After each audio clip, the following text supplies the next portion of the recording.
Bonjour et bienvenue à tous sur la vidéo facilitation sur le thème de la posture. Alors, quand on parle de posture, en réalité, on va parler de posture avec soi-même, du posture avec le groupe que nous sommes en train de faciliter et également avec l'équipe de facilitation. La posture avec soi-même, bien entendu, on va commencer par être présent, c'est-à-dire avoir sa tête, son cœur et son corps au même endroit, de se centrer aussi sur l'ici et le maintenant, de tenter de ne pas être préoccupé par l'extérieur ou par autre chose que ce qui se passe dans le groupe, et parfois de séparer les coulisses de la scène, c'est-à-dire d'être présent pour le groupe et non pas de passer en premier plan.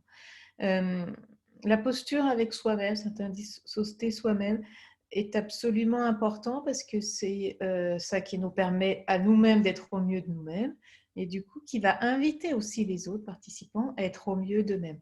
Donc on a toujours aussi un rôle de modélisation quand on sent qu'on est contenu par un facilitateur qui est présent, centré, qui diffuse cette énergie-là, ça nous invite à suivre ce même type d'énergie. Donc la première chose, c'est de prendre soin de soi et essayer d'évacuer tout ce qui ne va pas pour se créer un cocon dans lequel on va être pendant la facilitation pour soi-même.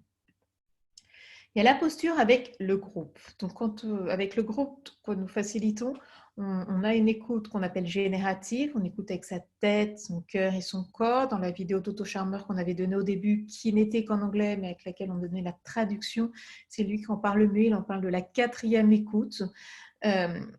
On écoute en tant que facilitateur ce que les gens disent, ce qui se dit dans le groupe, mais également ce qui ne se dit pas. On est très sensible à pourquoi ça se dit, pourquoi ça ne se dit pas. Et on a aussi un capteur des signaux faibles.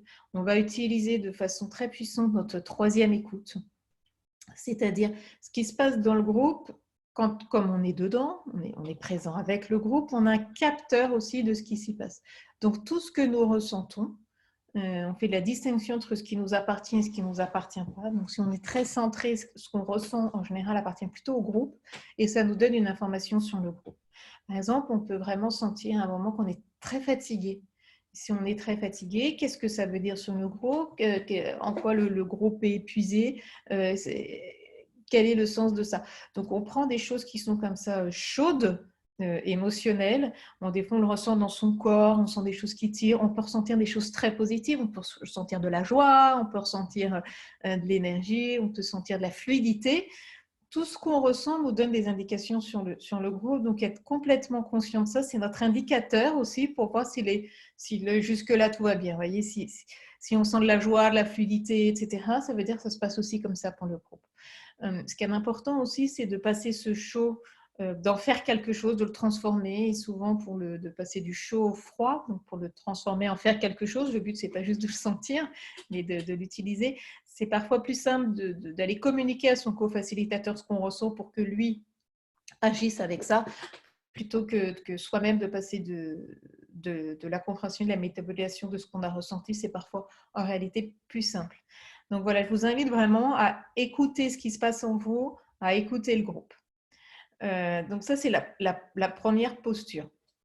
C'est aussi pour ça que c'est important d'être plusieurs co-facilitateurs, parce qu'il y a celui qui livre, mais souvent les autres sont encore des meilleurs capteurs de ce qui s'y passe, vous voyez, parce qu'ils peuvent être vraiment concentrés, centrés sur recevoir, sentir ce qui est, sentir les énergies. Après, chacun sont des choses un peu différentes, sont des capteurs plus ou moins, certains capteurs plus ou moins développés, mais et plus on est plusieurs à sentir, si on sent tous la même chose, ça veut dire vraiment que ça appartient au groupe. Si on n'est qu'un à sentir et l'autre sent autre chose, ça veut dire que ça nous appartient à nous et donc ça ne veut rien dire sur le groupe. La posture avec le groupe, c'est au service du groupe, donc on est au service des besoins du groupe, de ses objectifs, et on s'adapte, on a vu précédemment, pour aller plus vite ou plus lentement, on s'adapte en fonction de leurs besoins, s'il fait chaud, si on a besoin d'une pause, si c'est la canicule, enfin, le but, c'est pas de faire notre programme, le but, c'est de s'adapter aux besoins du groupe. Parfois, on peut même changer complètement de sujet de conversation, on a tous vécu d'avoir complètement changé notre programme d'un jour à l'autre, parce que le groupe avait en réalité besoin de parler autre chose à ce moment-là, ce jour-là. Et donc, c'est pas grave. On répond aux besoins du groupe. Si c'est de parler d'autre chose, de faire autre chose, donc fait autre chose que ce qui a été prévu. Donc, on est flexible en réalité. Et ce que j'avais envie de vous partager également, c'est que chacun est responsable de lui-même. Nous, en tant que facilitateur, on n'est pas responsable des personnes dans le groupe. On n'est pas responsable de ce qu'ils font, de s'ils se transforment, de s'ils prennent, de s'ils ne prennent pas. On dit en réalité, ça leur appartient. Chacun est responsable de lui-même. Et on tente au maximum d'avoir une relation de totale parité avec les gens du groupe. Ça veut dire quoi? Ça veut dire qu'on n'est non pas en position plus, moins, comme dirait en analyse transactionnelle avec le groupe. On n'est pas le sachant, qu'allons apporter, qui savons mieux, qui allons pousser, etc. Par rapport au groupe qui sera en moins. On n'est pas non plus le contraire, qui se disent ah ben nous on vaut rien, on est juste le petit balayeur de machin, on est là à leur service, on fait exactement ce qu'ils nous demandent, on est vraiment complètement en dessous. On n'est pas du tout là. On n'est pas dans une relation de domination ou de voilà, et on est en parité. Ce qui peut être complexe aussi pour quand on facilite un groupe en interne. Parce que quand on facilite un groupe en interne, il y a toujours ces architectures invisibles mais agissantes et qui sont les relations hiérarchiques. Quand on facilite un groupe où il n'y a que des gens qui sont à un niveau N+15 que nous-mêmes, on peut se sentir inférieur aux gens qui sont là parce qu'ils ont un statut qui est autre. Ou alors le contraire. Et donc, c'est encore plus difficile d'être dans ce rôle d'adulte de parité quand on est en interne. Je ressens ça. Cependant, je vous invite complètement à vous dire quand vous empilez votre costume de facilitateur, vous êtes forcément en adulte avec les gens qui sont là parce que c'est la posture du facilitateur. Et vous êtes ni au-dessus d'eux, ni en dessous d'eux. Vous êtes avec eux, avec chacun qui tient sa partition. Eux, ils savent ce qu'il y a de bien pour eux et vous avez votre processus. C'est aussi considérer que toutes les personnes qui sont là sont des bonnes personnes, qu'il y a un leader, qu'il y a une personne intéressante dans chacun des groupes. Dans chaque personne assise sur chaque chaise, il y a un leader, il y a quelqu'un d'intéressant, et on a besoin de sa subjectivité, on a besoin voilà. Et on s'intéresse à ce qui se dit parce que c'est au service du groupe et de ce qu'on fait. Donc la posture avec le groupe est une vraie posture de parité, on en fait partie, on est avec eux et il n'y a pas de... On tente au minimum de masquer les positions de domination qui sont en réalité courantes. Donc avec le groupe, on est là pour tenir le cadre, mais également...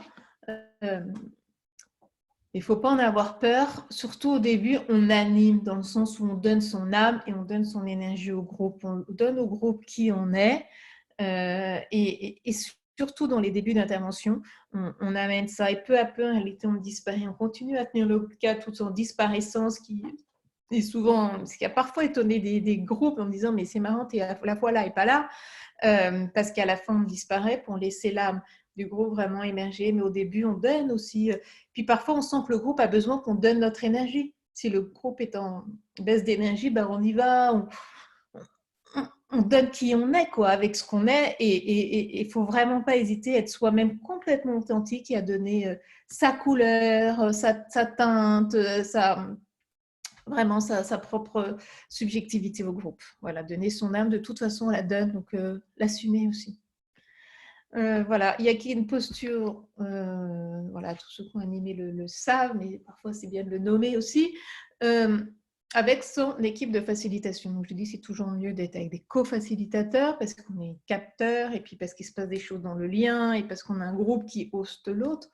Et également, il faut parfois, on a envie de l'oublier, mais tout ce qui se passe dans l'équipe de facilitation, ou plutôt de le nier, tout ce qui se passe dans l'équipe de facilitation impacte fortement ce qui se passe dans le groupe et il faut en avoir pleinement conscience. Si dans l'équipe de facilitation, il y a de la joie, il y a de la bonne humeur, il y a du respect, il y a même de l'amour, si on adore, on a beaucoup de plaisir à entendre l'autre parler, si on a du plaisir à le regarder, si on a du plaisir à être avec, s'il y a un lien énergétique fort entre les co-facilitateurs, cette énergie-là va, comme une caisse de résonance, se sentir dans tout le groupe.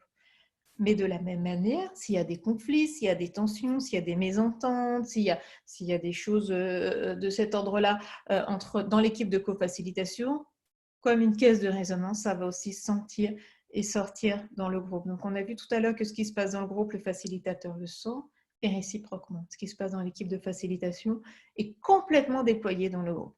Alors, bien sûr, c'est.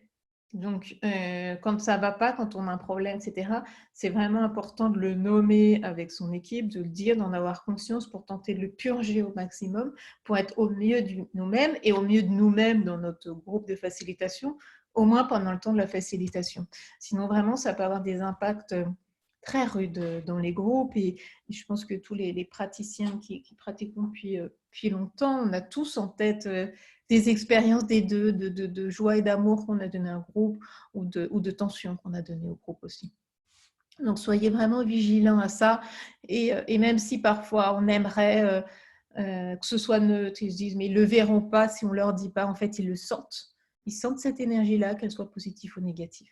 Donc, la suggestion, c'est toujours avant de co-faciliter, prendre un temps pour se centrer soi-même, mais aussi prendre un temps pour se centrer avec l'équipe, pour que chacun exprime ce dont il a besoin. Chacun exprime avec quoi il arrive, s'il arrive avec une tension. Et puis, on aime bien aussi avoir exprimé une intention pour le moment. Qu'est-ce qu'on souhaiterait, quelle est l'âme et la tonalité qu'on a envie de donner. Voilà, et donc le rôle du facilitateur en un clin d'œil, on pourrait dire, c'est de tenir le cadre, donc avec voilà, ce schéma qui vient de la naissance transitionnelle à nouveau, donner de la protection et la permission, qui est ça qui donne de la puissance. Donc tenir le cadre, et ça, le processus nous permet vraiment de le tenir, d'être au service des personnes et dans la posture, ça peut beaucoup se jouer, et de toujours, quoi qu'il se passe, être au service de l'objectif, parce que c'est pour ça qu'on est là, sinon c'est du loisir. Si on est ensemble, c'est parce qu'on a quelque chose à faire ensemble, qui est l'objectif. Voilà, bah écoutez, je vous remercie d'avoir écouté cette vidéo jusqu'au bout. À nouveau, n'hésitez pas à m'envoyer des questions, des commentaires, des suggestions, des ajouts, des retours d'expérience. Enfin voilà, je serais vraiment ravie de vous lire et je répondrai à tout ce qui sera envoyé. Merci beaucoup, au revoir.